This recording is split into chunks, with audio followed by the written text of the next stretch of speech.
बिस्मिल्लाहिर्रहमानिर्रहीम। मेरा नाम समीना इमरान है और मैं एक एजुकेशनिस्ट हूँ। पिछली काफ़ी सारी वीडियोस में मैंने आपको नंबर्स के बारे में इल्म दिया था और मैंने बताया था कि किस डेट को पैदा होने वाले बच्चों की क्या खसूसियात हैं और इन डेट्स पे पैदा होने वाले बच्चों के लिए मुस्तकबिल में वो कौन सा शोबा इख्तियार करें तो उनके लिए बेहतर होगा।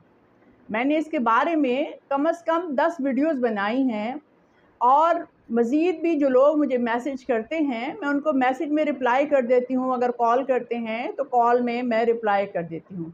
आज मैंने कुछ नंबर जो हैं वो चुने हैं जिनकी आदात के बारे में मैं आपको बताना चाहती हूँ कि उनकी आदात कैसी होती हैं और उनको क्या करना चाहिए उसके लिए। और अगर आपका कोई दोस्त कोई भाई बहन इस डेट पे पैदा होता है तो आपने उसको टैकल कैसे करना है। इनमें सबसे पहले जो है ना वो 1, 4, 9, 11, 13, 19, 22, 27 और 28 इन तारीख़ों में पैदा होने वाले बच्चों की आदतें आपस में मिलती जुलती होती हैं। ये तमाम बच्चे और बड़े भी ज़िद्दी तबीयत के होते हैं, जो दिल में ठान लेते हैं वो करके रहते हैं, इंतहाई बावफा और ख़िदमत गुज़ार होते हैं, ऑनेस्ट होते हैं। आप इनको धोखा नहीं दे सकते। आप धोखा देने की कोशिश भी करेंगे या आपको घर तक छोड़ कर आएंगे। ये इंतहाई बावफा होते हैं, बड़ों की खिदमत करना पसंद करते हैं और बहुत लविंग होते हैं। लेकिन अगर आप इनसे चालाकी लगाएंगे तो एक दफ़ा तो लगा लेंगे, दूसरी दफ़ा नहीं लगा सकेंगे।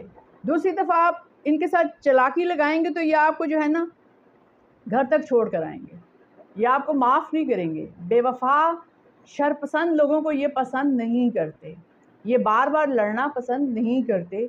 लेकिन अगर कोई मुसलसल इनको टॉर्चर करे या इनकी इंसल्ट करे तो फिर एक ही दफ़ा ये ऐसा एक चांटा मारते हैं जो 10 चांटों के बराबर होता है।